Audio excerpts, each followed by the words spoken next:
ভিলপুর, যেখানে জীবন চলে কিন্তু থেমে থেমে। নদীর কিনারে বসা গ্রাম ভিলপুর যেন সময় এই জায়গাটাকে তার হাতের তালুতে আটকে রেখেছে। কাঁচা মাটির ঘর, ছোট ছোট ক্ষেত, বুড়ো নিম গাছের ছায়া আর গ্রামবাসীদের মুখে সেই পুরনো ভয়, অসুখের ভয়, দারিদ্র্যের ভয় আর পরিবর্তনের ভয়। এখানে চিকিৎসা কম হতো, কিন্তু জ্বরকে দেবীর রাগ মেনে নেওয়া লোক অনেক ছিল। স্বাস্থ্যকেন্দ্র ছিল, তবু দেওয়ালগুলো ভেঙে পড়েছে, জানালাগুলো কাঁপত, আর বিছানায় পুরনো দাগ যেন গল্প শোনাত, যে এখানে অনেক দিন ধরে কেউ ঠিকমতো চিকিৎসা করায়নি। সেই গ্রামে সেই দিন একটা গাড়ি থামল। গাড়ি থেকে নামল ডক্টর অনায়া সাক্সেনা। ২৬ বছরের শহরের পড়াশোনা করা, কিন্তু হৃদয়টা ততটাই সরল আর পরিষ্কার। তার হাতে ব্যাগ ছিল, মুখে আশা। পোস্টিং প্রথমবার কোনো গ্রামে হয়েছে, কিন্তু তার ভিতরে এই চাওয়া ছিল যে সে সেই লোকদের জন্য কাজ করবে যাদের দুনিয়া প্রায় উপেক্ষা করে দেয়। যেই সে কেন্দ্রে ঢুকল, ওয়ার্ডবয় বলল, ম্যাডাম, এখানে লোক ডাক্তারদের ওপর ভরসা করে না, বেশিরভাগ ঝাড়ফুঁক করায়। অনায়া হাসল, কোনো ব্যাপার না, ভরসা আমি নিয়ে আসব, শুধু আপনি ৭ দিন। সে জানত না যে আশা রাতগুলো তার এই কথার দাম তার থেকে কিভাবে আদায় করবে।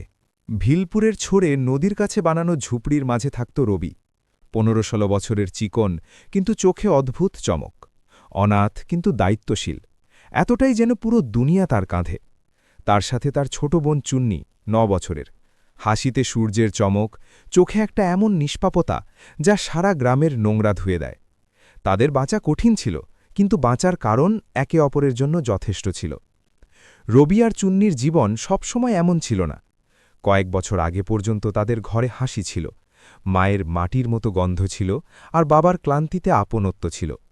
তার ছোট ঘর নদীর কিনারে ছিল, যেখানে সন্ধ্যায় বাবা দুজনকে কোলে বসিয়ে গল্প শোনাত।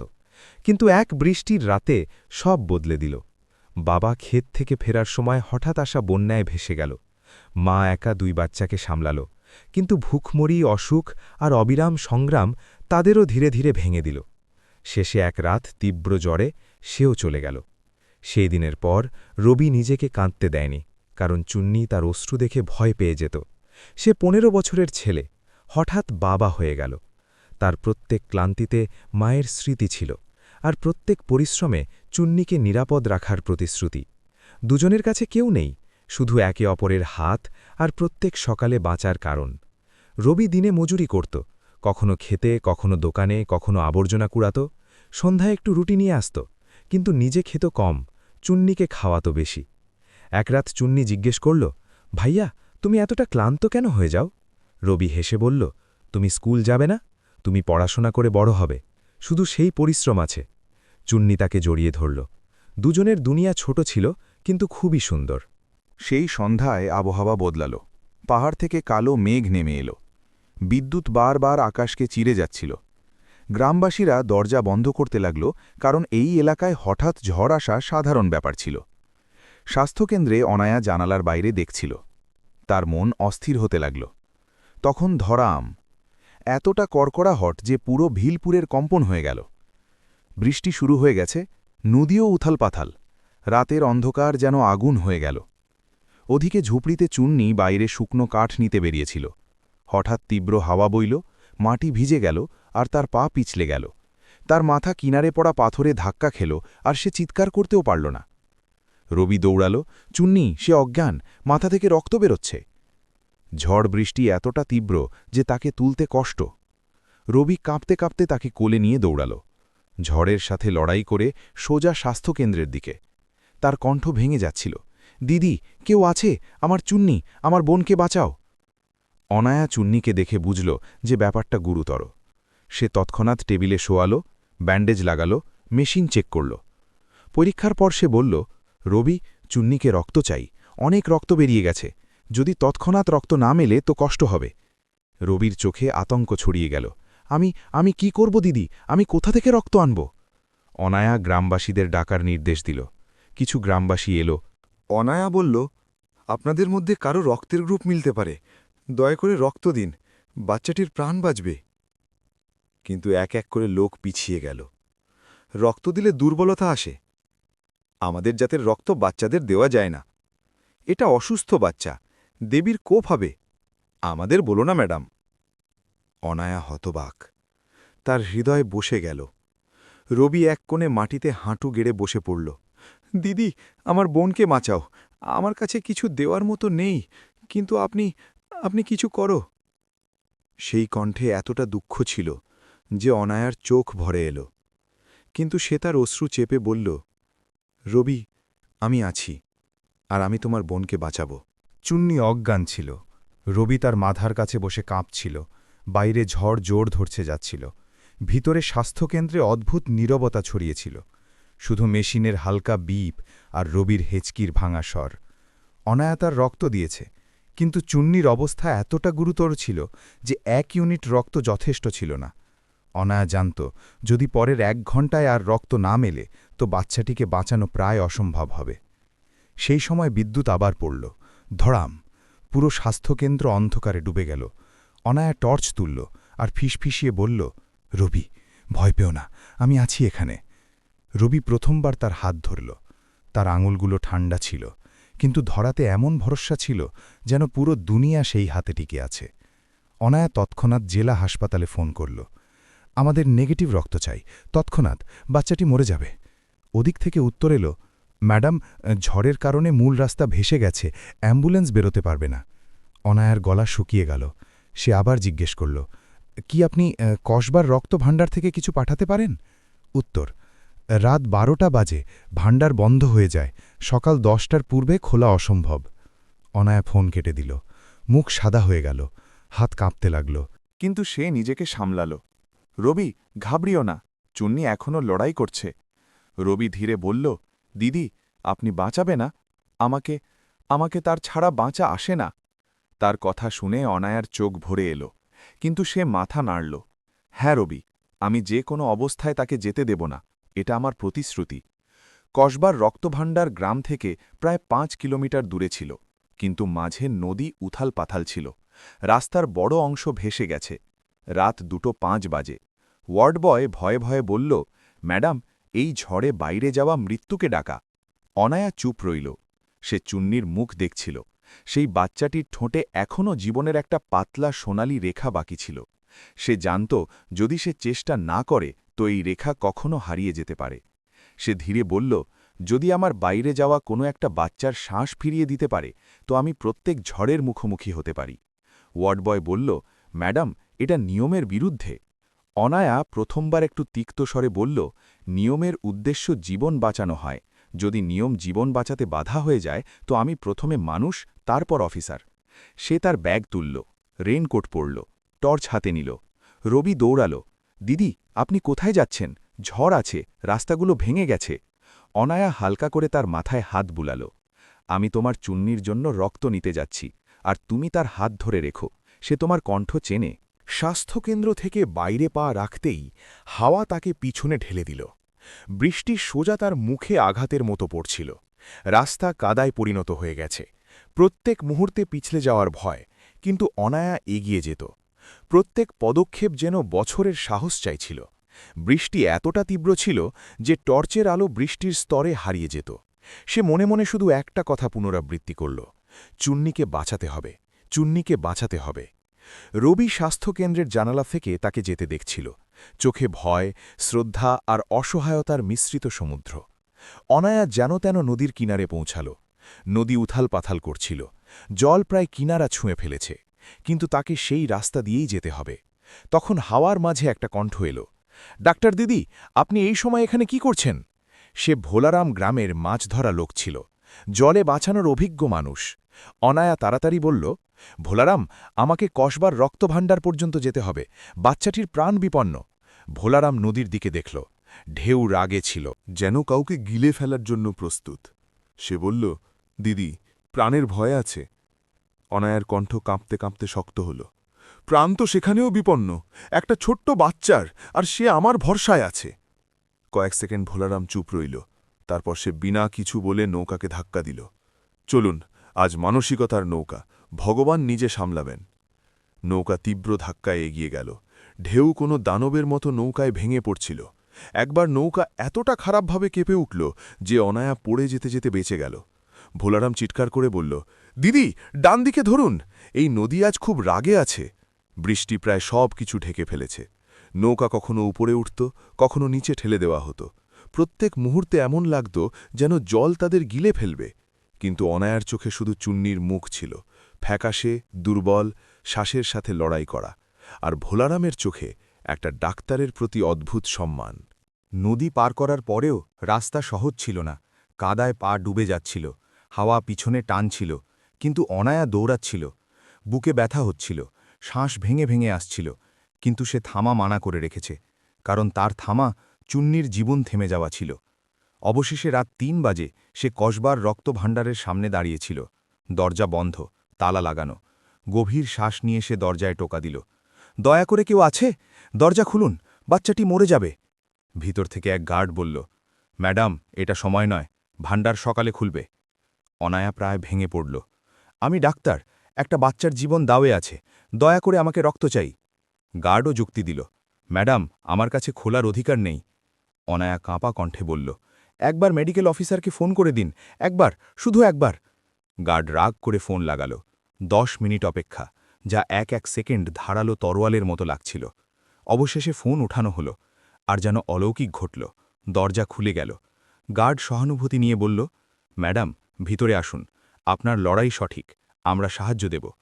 তার হাতে রক্তের থলে ছিল, আশার থলে। রক্তভাণ্ডার থেকে থলে নিয়ে অনায়া ফিরতে লাগল।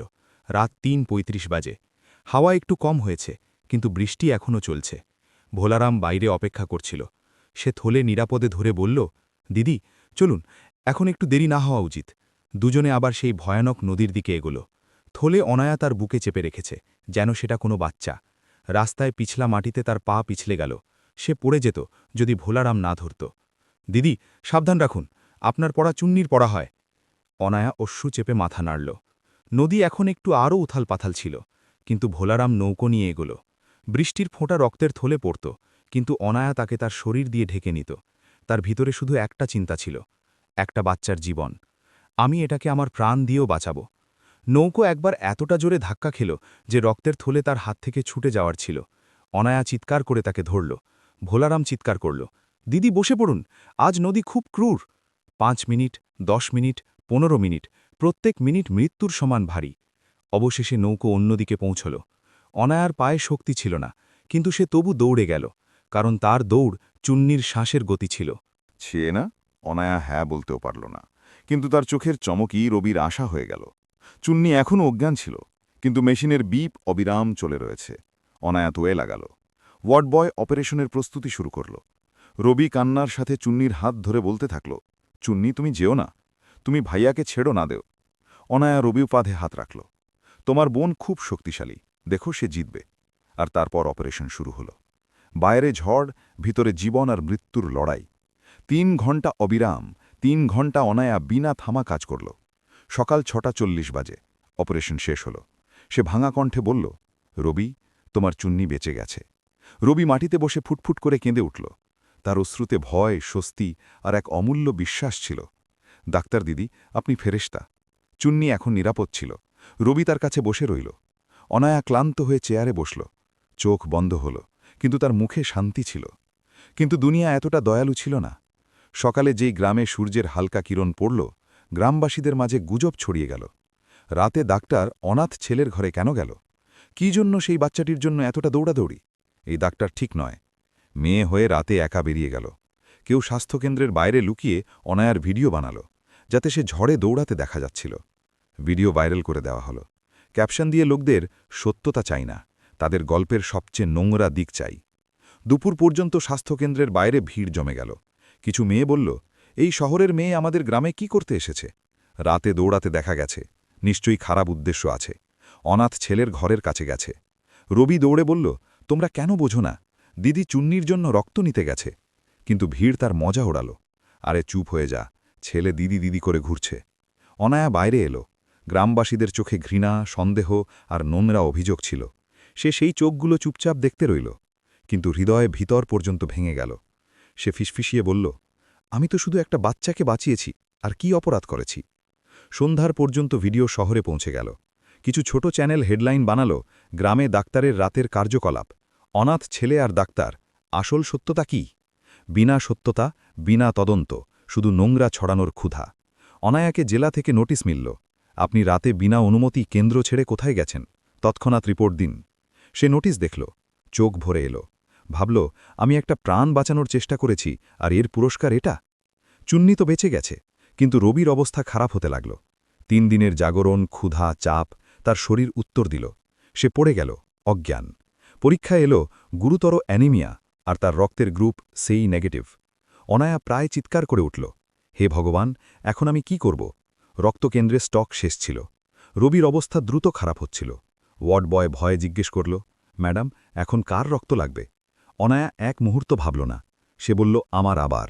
ওয়ার্ড বয় হতবাক, কিন্তু ম্যাডাম, আপনি এক্ষুনি রক্ত দিয়েছেন, আপনার শরীর দুর্বল। তাদের কণ্ঠ গুঞ্জে উঠল, একটা প্রাণ, একটাও প্রাণ আমার কারণে যাবে না চাই, আমার শরীর পরে দেখব। আর সে দ্বিতীয়বার রক্তদান করল। তার হাত কাঁপছিল, মুখ সাদা হয়ে গেছে, কিন্তু তার চোখে সেই আগুন। কিন্তু অনায়ার শরীর এখন স্বাদ ছেড়ে দিতে লাগল। সে চলতে চলতে পড়ে গেল। ওয়ার্ড বয় তাকে সামলাল। রবি অজ্ঞান ছিল, চুন্নি ঘুমোচ্ছিল, আর অনায়া বিছানায় শুয়ে চোখ বন্ধ করে শুধু একটা কথা বলে রয়েছে, ভগবান, 2 বাচ্চাকে বাঁচিয়ে নাও, যদি আমার দরকার হয় আমি 3য়বারও দিয়ে দেব। সেই সময় ভোলারাম গ্রামে এলো আর বলল, তোমরা কি কথার বদনাম ছড়াচ্ছ? আমি নিজের চোখে দেখেছি, ডাক্তার দিদি রাতে ঝড় পার করে গেছে, নদী তাদের ডুবিয়ে দিত, তবু সে গেছে, শুধু একটা বাচ্চার জন্য। ভিড় প্রথমবার চুপ করে গেল, কিন্তু সত্যতার আগুন এখনও পুরোপুরি ছড়ায়নি। 4 দিন পর পরের সকালে স্কুলে প্রার্থনা চলছিল। বাচ্চারা কাতারে ছিল আর মঞ্চে হেডমাস্টার ভাষণ দিচ্ছিল। আজ একটা বিশেষ ঘোষণা আছে। সেই সময় একটা ছোট হাত তাদের শার্ট টানল। সেটা চুন্নি ছিল, দুর্বল কিন্তু চোখে অটুট সাহস নিয়ে। হেডমাস্টার চমকে গেল, বেটা, তোমাকে বিশ্রাম করা চাই। চুন্নি কাপা কণ্ঠে বলল, আমাকে সবাইকে কিছু বলতে হবে। পুরো মাঠে নীরবতা। চুন্নিকে মঞ্চে আনা হলো। বাচ্চা, শিক্ষক, গ্রামের বুড়ো সবার সামনে সে মাইক ধরল। তার কণ্ঠ ভাঙছিল, কিন্তু শব্দে আগুন ছিল। গ্রামবাসীরা, তোমরা সবাই ডাক্তার দিদির সম্পর্কে ভুল কথা বলছ। ভিড়ে ফিসফিসানি শুরু হলো। চুন্নি কেঁদে বলল, আমার মৃত্যু হচ্ছিল, আমার মাথা থেকে রক্ত বেরোচ্ছিল, ভাইয়া কাঁদছিল, কিন্তু কেউ আসেনি। তার কণ্ঠ থেমে গেল। লোকদের চোখ নিচু হতে লাগল। সে আরও বলল, ডাক্তার দিদি প্রথমে তার রক্ত আমাকে দিয়েছে, তারপর রাতে ঝড়ে নদী পার করে আমার জন্য আরও রক্ত এনেছে। সে মরতেও পারত, কিন্তু সে গেছে। এখন ভিড় পুরো চুপ, হাওয়াও যেন নীরব হয়ে গেল।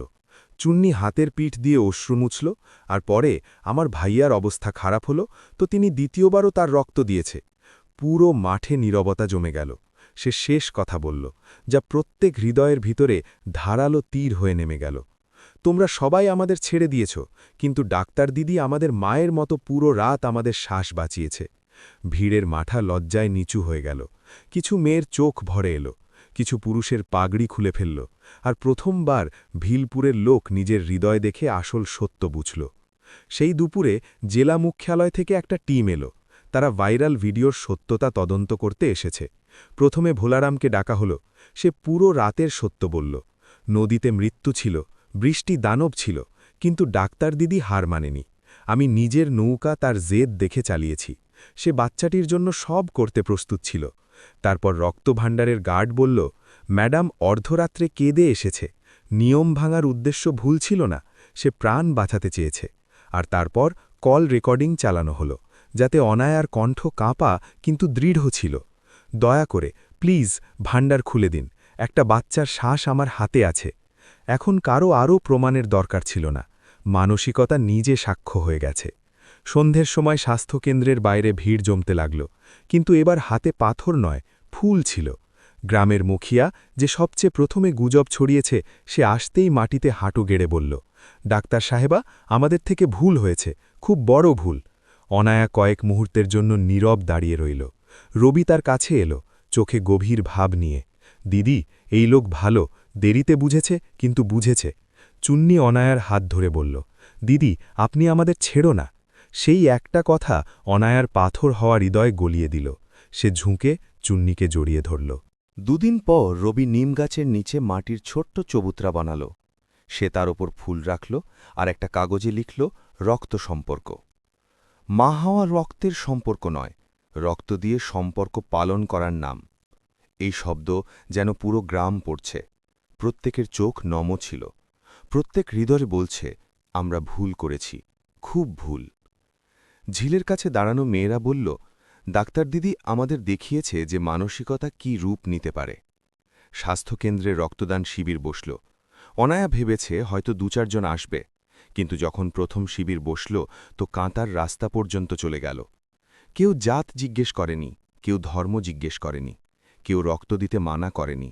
লোক শুধু একটা কথা বলল, ডাক্তার দিদি এটা আপনার জন্য নয়, আমাদের আত্মার পরিষ্কারের জন্য। অনায়ার চোখ ভরে এলো। সে অনুভব করল চুন্নি এখন সুস্থ ছিল। তার মুখে আবার সেই চমক ছিল। স্কুলে সে পড়াশোনায় দ্রুত হয়ে উঠল। একদিন সে অনায়ার হাত ধরে বলল, দিদি আমিও ডাক্তার হব, লোকদের বাঁচাব, যাতে কাউকে রাতে একা রক্ত নিতে না যেতে হয়। অনায়ার চোখ থেকে অশ্রু পড়ে গেল। এই অশ্রু দুঃখের নয়, গর্বের ছিল। রবিও ধীরে ধীরে সুস্থ হল। প্রত্যেক দিন স্বাস্থ্যকেন্দ্রে এসে অনায়ার সাহায্য করত। কিছু লোক বলল, রবি ডাক্তার দিদির ছেলের মতো, আর এটা সত্যও ছিল, কারণ সম্পর্ক রক্ত থেকে নয়, রক্ত দিয়ে হয়। একদিন ঠান্ডা সকালে নিম গাছের নিচে চবুতরায় দ্বীপ জ্বলছিল। অনায়া সেখানে দাঁড়িয়েছিল। রবি এলো, তার হাতে স্কুলের বই ছিল। চুন্নি তার কাছে দৌড়ে এলো আর অনায়ার কোলে গিয়ে বসল। ৩ জনের এই ছবি যেন মানসিকতার সবচেয়ে সুন্দর পরিচয় হয়ে গেল।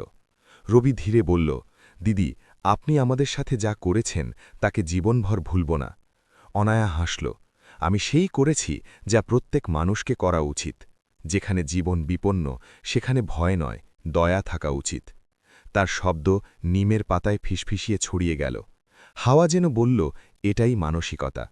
যদি এই গল্প আপনার হৃদয়ের কোনো কোণ স্পর্শ করেছে, আপনার চোখ নম করেছে, তো এই ভিডিওকে লাইক করুন। এটাকে আপনার সাথী আর বন্ধুদের সাথে শেয়ার করুন, যাতে প্রেম আর মানসিকতার আলো জ্বলতে থাকে। চ্যানেলকে সাবস্ক্রাইব করুন। জয় হিন্দ।